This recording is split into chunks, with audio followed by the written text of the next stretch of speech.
Hello everyone, स्वागत है आप सभी का आपके यूट्यूब चैनल लॉजिक पाठशाला में। आज के इस वीडियो में हम कवर करेंगे वीकली करंट अफेयर्स। तो फ्रेंड, हमने 20 से लेकर 26 फरवरी के बीच में जो भी करंट अफेयर्स करे हैं उनका हम यहाँ पर रिवीजन करेंगे, क्योंकि करंट अफेयर्स अगर आप डेली फॉलो करते हैं तो रिवीजन भी बहुत ज़रूरी है। अराउंड हम 60+ क्वेश्चंस इस वीडियो में करेंगे, जो कि काफ़ी इंपॉर्टेंट है। तो अगर आपका कोई भी करंट अफेयर्स मिस हुआ होगा तो यहाँ से आप सब कुछ कवर कर सकते हैं। इसका जो PDF है वो आप लोग को टेलीग्राम पे मिल जाएगा, जिसका कि लिंक आपको डिस्क्रिप्शन बॉक्स में दिया गया है। तो चलिए शुरू करते हैं क्वेश्चन नंबर फर्स्ट से। पहला क्वेश्चन है, देखिए, which team won the men's title in the senior national volleyball championship. Question में पूछा है कि जो सीनियर नेशनल वॉलीबॉल चैंपियनशिप हुई थी उसमें मेंस यानी पुरुषों का खिताब किसने जीता है। आंसर हो जाएगा, देखिए यहाँ पे हरियाणा। तो याद रखिएगा, अगर आपसे मेंस की कैटेगरी में पूछा जाएगा तो हरियाणा ने जीता है। वहीं इसी चैंपियनशिप में अगर वुमेंस कैटेगरी की बात करते हैं तो केरल की टीम ने इसमें इंडियन रेलवे को हराकर वुमेंस की कैटेगरी में खिताब जीता है।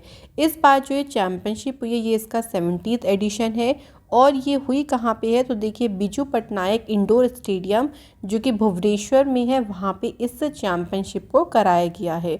तो ये कुछ क्वेश्चन हैं जो कि यहाँ से बन सकते हैं, तो हम इम्पॉर्टेंट पॉइंट्स को भी साथ में लेके चलेंगे। अगला क्वेश्चन है, देखिए, which team von 2021 FIFA club world cup champions. तो कौन सी टीम ने ये जो विश्व कप चैंपियन है इसको जीता है। आंसर हो जाएगा चेल्सी। तो चेल्सी की टीम ने यहाँ पे जीता है। पहली बार जो है फीफा क्लब विश्व कप का खिताब इस टीम के द्वारा जीता गया है। बात करते हैं, देखिए, जो फाइनल मैच है ये मोहम्मद बिन जायद स्टेडियम जो कि अबू धाबी में है, यहाँ पे ये फाइनल मैच खेला गया था। अगला क्वेश्चन है, देखिए, मेटावर्स में पहला बैंक ऐसा कौन सा है जिसने मेटावर्स में जो है अपना मतलब एक तरीके से मेटावर्स में गया है। तो आंसर हो जाएगा, देखिए, JP मॉर्गन बैंक जो कि अमेरिका बेस्ड है। ठीक है, तो देखिए मेटावर्स में क्या होगा कि जो यूज़र्स हैं ना वो क्रिएट कर सकते हैं अपने वर्चुअल अवतार्स, यानी वर्चुअल स्पेस बिल्डअप कर सकते हैं यहाँ पर। और JP मॉर्गन बैंक की बात करते हैं तो 2000 में ही इस बैंक की शुरुआत हुई थी। इसके बाद है, इनमें से किसको एडिशनल डायरेक्टर अपॉइंट किया है IDFC फर्स्ट बैंक का। तो आंसर हो जाएगा, देखिए, जैमिनी भगवती जो हैं ये IDFC फर्स्ट बैंक की अतिरिक्त निदेशक पद के लिए इनको अपॉइंट किया गया। अगला है, SDFC के नॉन एग्जीक्यूटिव डायरेक्टर पद से हाल ही में किसने इस्तीफा दिया है। तो याद अगर आपको इसका आंसर होगा तो श्रीकांत नाथामुनि के द्वारा अभी हाल ही में इस्तीफा दिया है। ये 2016 से बैंक बोर्ड के सदस्य रहे थे। यहाँ पे HDFC बैंक की बात आती है तो याद रखिएगा अगस्त 1994 में इसकी शुरुआत हुई। इस बैंक का जो हेडक्वार्टर है ये मुंबई में है और शशिधर जगदीशन इस बैंक के CEO हैं। नेक्स्ट है, to commemorate the anniversary of discovery of Pluto in 1930। कौन से दिन प्लूटो दिवस के रूप में मनाया जाता है। आंसर इस 18 फरवरी। तो देखिए प्लूटो की जो खोज हुई थी ना ये 18 फरवरी 1930 को की गई थी डिस्कवरी, और इसी दिन को कमेमोरेट करने के यानी याद करने के पर्पज़ से इस दिन को मनाया जाता है। प्लूटो के बारे में एक चीज़ ध्यान रखिएगा, इसे ड्वार्फ प्लैनेट या हिंदी में बोलते हैं इसे बौना ग्रह कहा जाता है, ये ध्यान रखिएगा। इसके बाद है, इंडिया का पहला बायो सेफ्टी लेवल 3 कंटेनमेंट जो मोबाइल लेबोरेटरी है इसकी शुरुआत कौन से शहर में इसको शुरू किया गया। तो फ्रेंड इसको शुरू किया गया देखिए नासिक में। ठीक है, तो याद रखिएगा इसको डिज़ाइन किसने किया है। Indian council of medical research ने इसको डिज़ाइन किया है। ये लेबोरेटरी क्या करेगी, देखो जो नए नए वायरल इन्फेक्शंस आते हैं जो काफ़ी ज़्यादा हानिकारक कह लीजिए, काफ़ी संक्रामक हो सकते हैं या मनुष्यों के लिए काफ़ी घातक हो सकते हैं, उन सभी की जांच करने के पर्पज़ से इस लेबोरेटरी को जो स्थापित है वो नासिक में किया जा रहा है। इसके बाद है, death anniversary of freedom fighter Gopal Krishna Gokhale was observed on 19 February. ठीक है, he was the founder of which of the following organisation. 19 फरवरी को देखिए इनकी जो पुण्यतिथि है ये मनाई गई। ये सर्वेंट्स ऑफ इंडियन सोसाइटी के संस्थापक थे, तो इन्होंने इस संगठन की शुरुआत करी थी 2022 में। जो गोपाल कृष्ण गोखले जी हैं इनकी 107वीं डेथ एनिवर्सरी मार्क की गई। इनका जन्म 9 मई 1866 को हुआ था। ये जब फ्रीडम स्ट्रगल चल रहा था भारत का, उस दौरान ये पॉलिटिकल लीडर और एक राजनीतिक नेता के रूप में इन्होंने काम किया। He was one of the first generation of Indians जिन्होंने यूनिवर्सिटी एजुकेशन को प्राप्त किया था। तो ये उन जनरेशन में, उन भारतीयों की पहली पीढ़ियों में से एक थे। तो ये कुछ बेसिक सी बातें इनके बारे में याद रखिएगा। इसके बाद है who has launched the smart card arm licence and शस्त्र application of the Delhi police. तो इसे किसने इसको लॉन्च किया है? तो राइट आंसर हो जाएगा अमित शाह।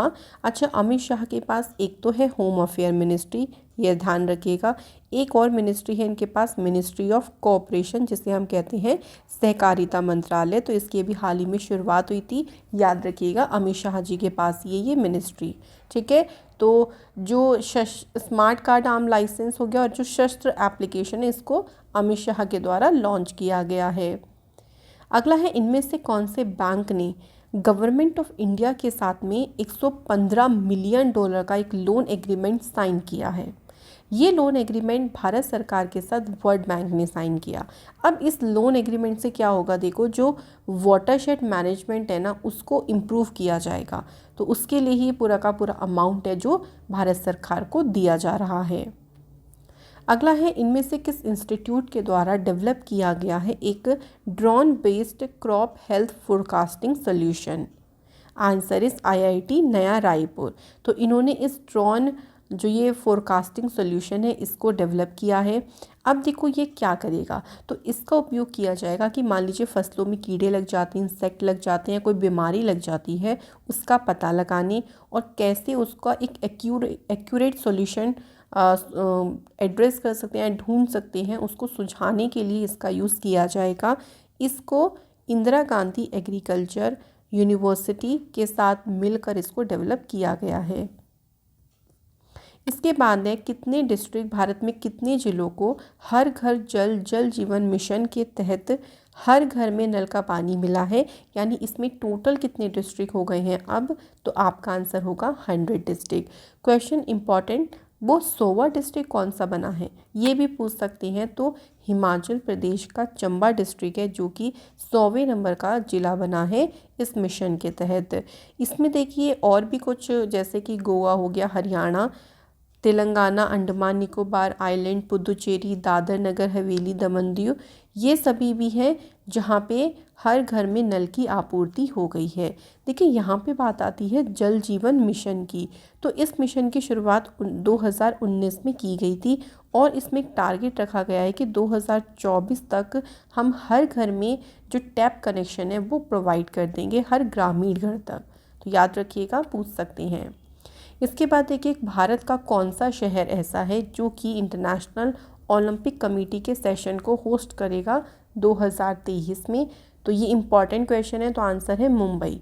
तो देखिए पहली बार भारत ने इसे 1983 में होस्ट किया था। उसके बाद पहली बार जो है वो भारत ने सालों में इसे होस्ट करेगा और इसे जियो वर्ल्ड कन्वेंशन सेंटर के द्वारा पे इसे होस्ट किया जाएगा। इसके बाद है the air force of Bangladesh and which country, जिन्होंने एक एक्सरसाइज करी है हाल ही में जिसका नाम है कोप साउथ 22। तो बांग्लादेश और दूसरी कौन सी हो जाएगी? यूएस। तो बांग्लादेश और यूएस की जो नेवी है ये इस अभ्यास को आयोजित करेगी। ये 6 दिन का अभ्यास है जो कि पैसिफिक एयर फोर्स के द्वारा स्पॉन्सर किया गया है। तो ये ध्यान रखिएगा। नेक्स्ट क्वेश्चन पे बढ़ते हैं। क्वेश्चन है अगला, देखिए यहाँ पे पूछा गया with which country has India agreed on road map on blue economy and ocean governance? तो इसके लिए भारत किस देश के साथ में सहमत हुआ है? Right answer is France. तो भारत जो है वो इसमें फ्रांस के साथ में सहमत हुआ है। ये जो एग्रीमेंट साइन किया है ये external affair minister S Jaishankar ji के द्वारा किया गया। ये अभी 3 दिन के विजिट पे फ्रांस में गए थे और उसी दौरान इस एग्रीमेंट को भारत और फ्रांस के बीच में साइन किया गया। अगला है लोकसभा स्पीकर ओम बिरला ये किस देश के संसदीय प्रतिनिधि मंडल का नेतृत्व कर रही हैं? Answer is UAE. तो ये यूएई के जो पार्लियामेंट्री डेलीगेशन है उसको लीड कर रही हैं। अगला है इंडिया की रैंक बतानी है for lead certified green buildings इन 2021।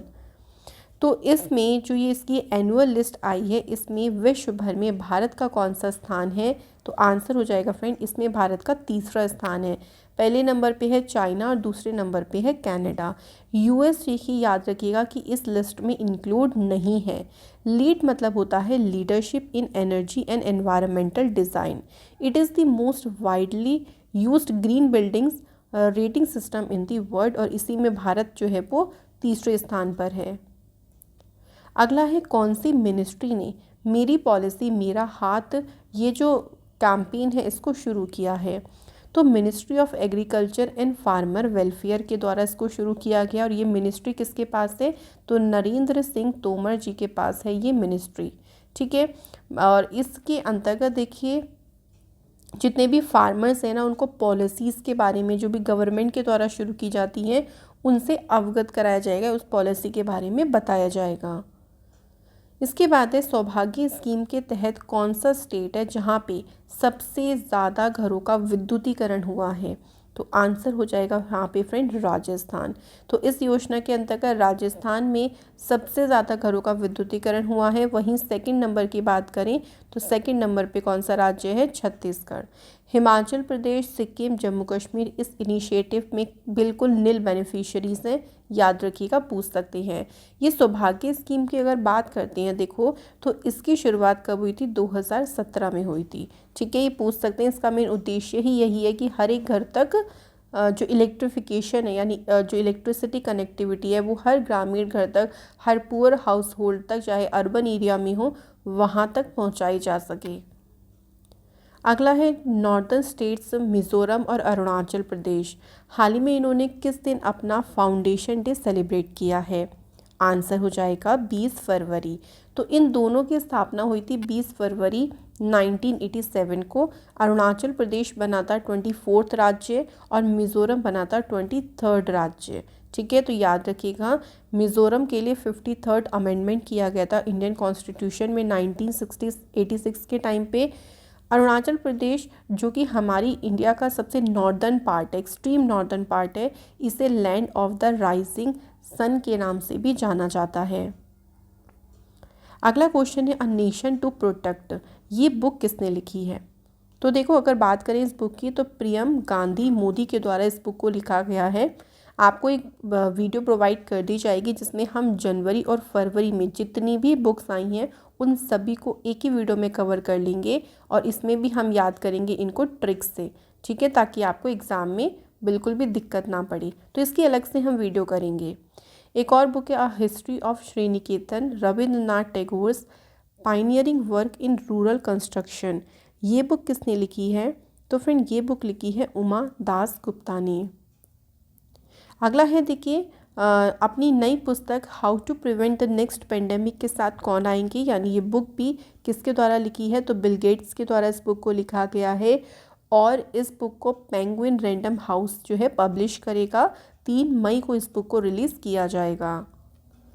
इसके बाद है, पाकिस्तान का जो सेकंड हाईएस्ट सिविलियन ऑनर है जिसको कहते हैं हिलाल ए पाकिस्तान, हाल ही में इस सम्मान से किसे सम्मानित किया गया है? तो राइट आंसर हो जाएगा माइक्रोसॉफ्ट के जो फाउंडर हैं बिल गेट्स। अच्छा, क्यों किया गया है? तो देखिए, पाकिस्तान में इन्होंने पोलियो इरेडिकेशन में काफ़ी मदद करी है, इसी को ध्यान में रखते हुए इनको पाकिस्तान का ये सेकंड हाईएस्ट ऑनर से सम्मानित किया है। क्वेश्चन चलते हैं हम लोग अगले पे, the Indian air force and the royal air force of which country, जिन्होंने एक बायलेटरल एयर एक्सरसाइज जिसका नाम है ईस्टर्न ब्रिज 6 इसका आयोजन किया है? तो इंडिया की एयरफोर्स हो गई और दूसरी है ओमान की एयरफोर्स, इन दोनों के बीच में ये एक्सरसाइज हुई है।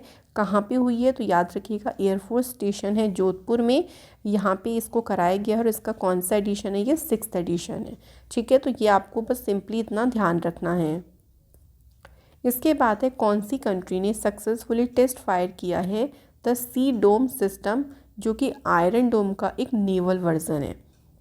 हाल ही में देखो, इसको इसराइल के द्वारा इसका सफलतापूर्वक परीक्षण किया गया है।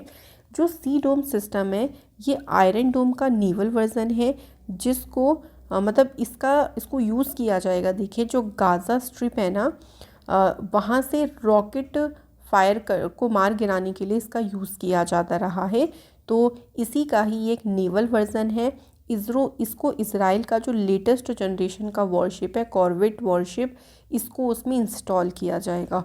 और जो बाउंड्रीज़ हो गई, सीमाएं हो गई, वहाँ पे रक्षा करने के पर्पज़ से इसको यूज़ किया जाएगा। इसके बाद एक कौन सी आईआईटी है जिसने किसान मोबाइल एप्लीकेशन को लॉन्च किया है? राइट आंसर हो जाएगा आईआईटी रुड़की। देखो ये जो एप्लीकेशन है ना, ये किसानों को हिंदी और अंग्रेजी दोनों भाषाओं में वेदर फोरकास्ट के बारे में बताएगी। और इसमें एक एडवाइजरी बुलेटिन भी होगा कि मतलब फार्मर अपना फीडबैक दे सकते हैं कि उनको किस तरीके की रिक्वायरमेंट या उनको जो सर्विस है वो कैसी लग रही है। इसके बाद है prime minister Modi inaugurate 550 ton capacity of Gobardhan bio CNG plant in which place.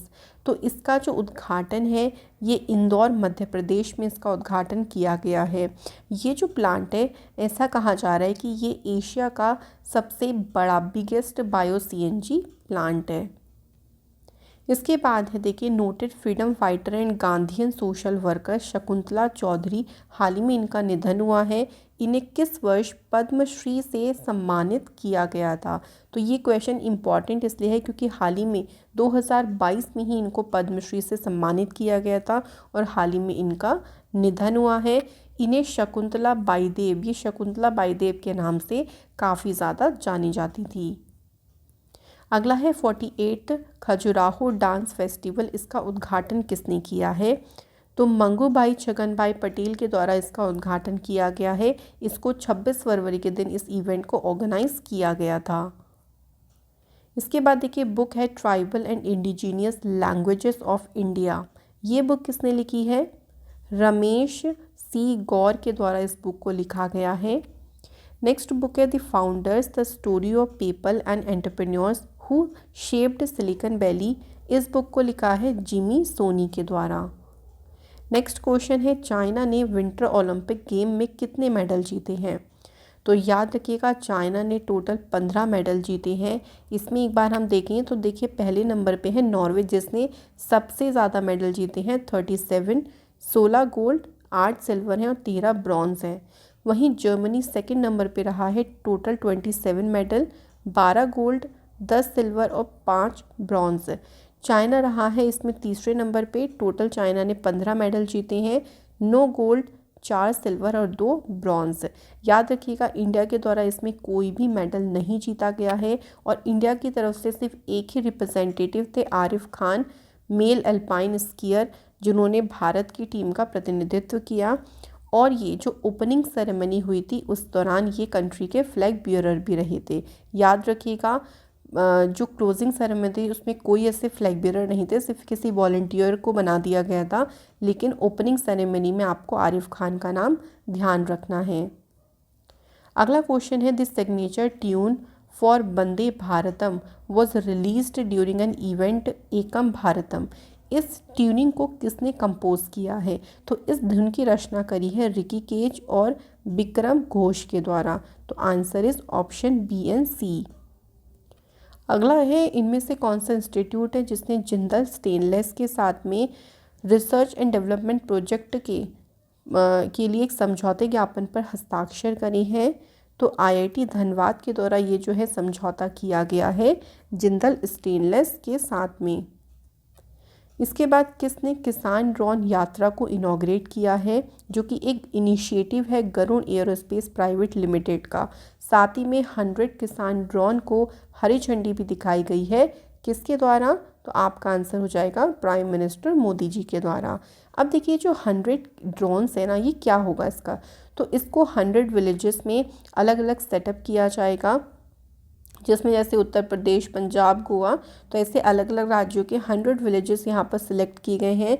और फार्मर देखिए ये जो ड्रोन्स है ना, इनका यूज़ ट्रांसपोर्टेशन में कर सकते हैं कि जो भी उन्होंने प्रोड्यूस किया जैसे फ्रूट, वेजिटेबल या फ्लावर्स, तो उनको मार्केट तक कम टाइम में और जल्दी पहुँचाया जा सके, उसके लिए इसका यूज़ किया जाएगा। इससे उनकी इनकम भी जल्दी बढ़ेगी। इसके बाद इंडिया का पहला night navigation mobile application for ferry service, इसको ब्रह्मपुत्र रिवर पर किसके द्वारा लॉन्च किया गया है? तो आंसर हो जाएगा देखिए हिमंत विश्व शर्मा। क्वेश्चन देखिए ऐसे भी बन सकता था ये कि जो पहला नाइट नेविगेशन मोबाइल एप्लीकेशन है इसे किस राज्य में शुरू किया गया? तो आपका आंसर तब क्या होता? असम। ठीक है, तो ऐसे भी पूछ सकते हैं। इसके बाद इंडिया का पहला केबल स्टे रेलवे ब्रिज ये कहाँ बनाया जा रहा है? Right answer is Jammu Kashmir. तो फ्रेंड ये जो ब्रिज है ना, ये भी ध्यान रखिएगा, इसको अंजी रिवर के ऊपर बनाया जा रहा है। ये रिवर का नाम भी आप लोगों से पूछ सकती हैं और ये जम्मू कश्मीर में बनाया जा रहा है। इसके बाद देखिए कोको कोला का जो ब्रांड है थम्स अप, हाल ही में इसके ब्रांड एम्बेसडर अपॉइंट किए गए हैं शाहरुख खान।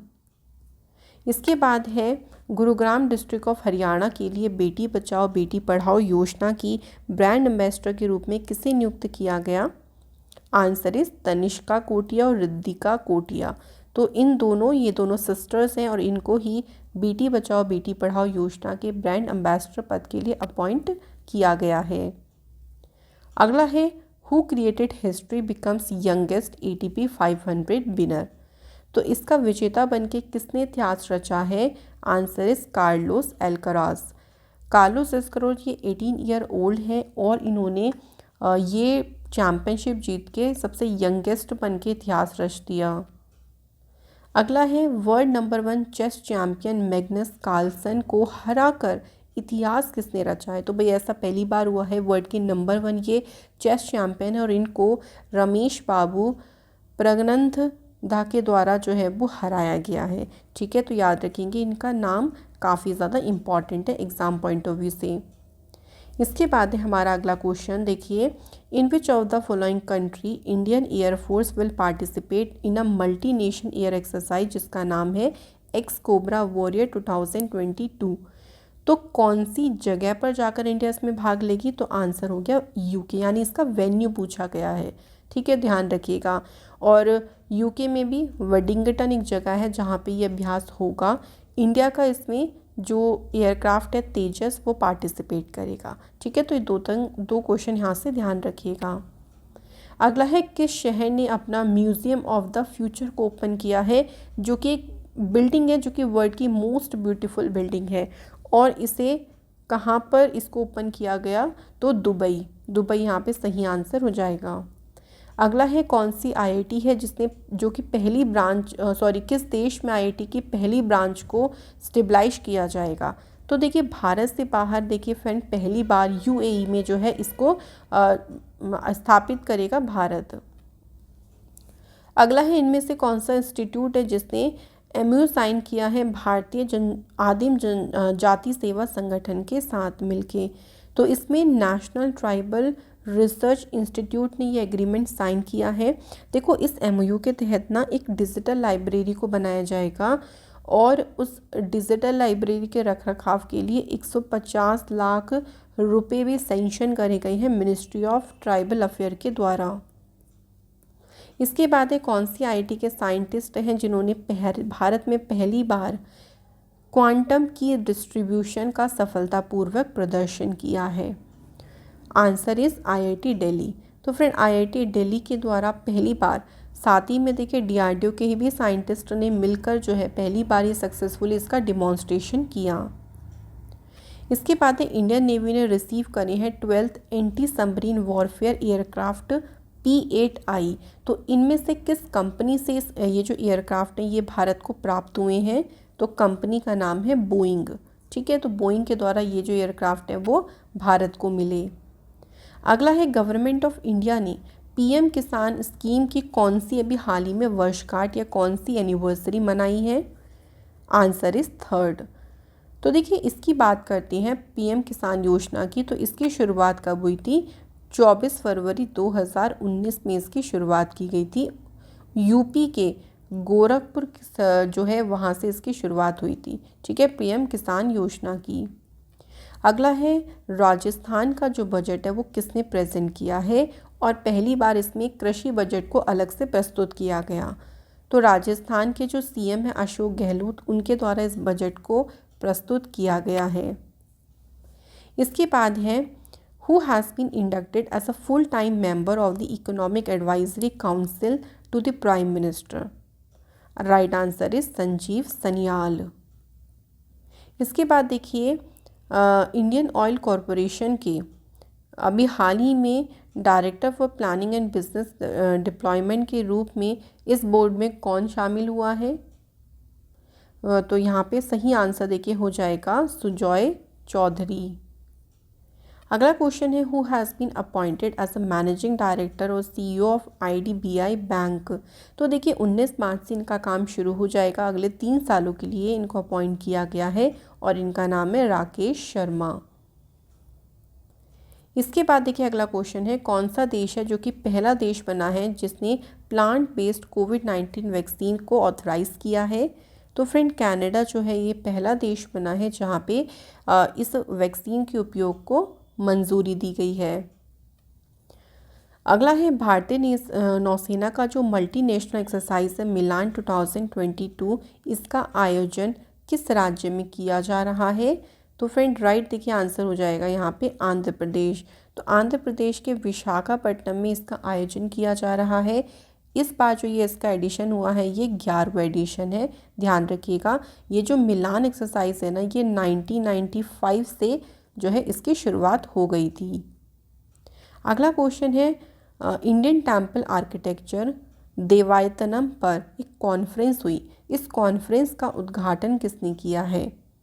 राइट आंसर हो जाएगा जी किशन रेड्डी ने इस जो ये कॉन्फ्रेंस है इसका उद्घाटन किया।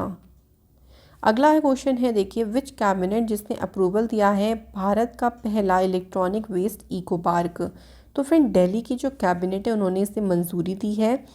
नियरली देखिए दिल्ली में हर साल 2 लाख टन जो वेस्ट है हर एक जो है उतना ज़्यादा आपके लिए थ्रो करते हैं। तो इस इको पार्क में सारी चीज़ें रिसाइकिल और इसको नवीन करके या इसके किस तरीके से हम इसको डिसमेंटल कर सकते हैं इसके ऊपर पूरा साइंटिफिक और सेफ वे से इसका निराकरण किया जाएगा। अगला है डिश टीवी इंडिया, हाल ही में इन्होंने किस क्रिकेटर को अपना ब्रांड एम्बेसडर बनाया है? Right answer is Rishabh Pant. इसके बाद देखिए बुक है the great tech game shaping geopolitics and the destinies of nations, ये बुक किसने लिखी है? तो ये बुक अनिरुद्ध सूरी के द्वारा लिखी गई। इसके बाद देखिए उड़ान एक मजदूर बच्चे की, ये बुक किसने लिखी है? तो मिथिलेश तिवारी ने इस बुक को लिखा है। और इस बुक को अगर बात करें रिलीज़ किसने किया है इस बुक को, ये भी ध्यान रखिएगा, तो सम्राट अनूप जलोटा के द्वारा इस बुक को रिलीज़ किया गया। इसके बाद देखिए department of agriculture farmer welfare के जॉइंट सेक्रेटरी पद पर किसे अपॉइंट किया गया है? Right answer is Geeta Mitina. तो गीता मितीना को अपॉइंट किया गया। तो फ्रेंड्स ये थे हमारे आज के सभी इंपॉर्टेंट क्वेश्चंस। आशा करती हूँ कि 61 में से आपका स्कोर बहुत अच्छा रहा होगा। आप कमेंट सेक्शन में ज़रूर बताएं। ऐसे ही इंपॉर्टेंट सेशन में बने रहें लॉजिक पाठशाला से। Thank you so much for watching this video.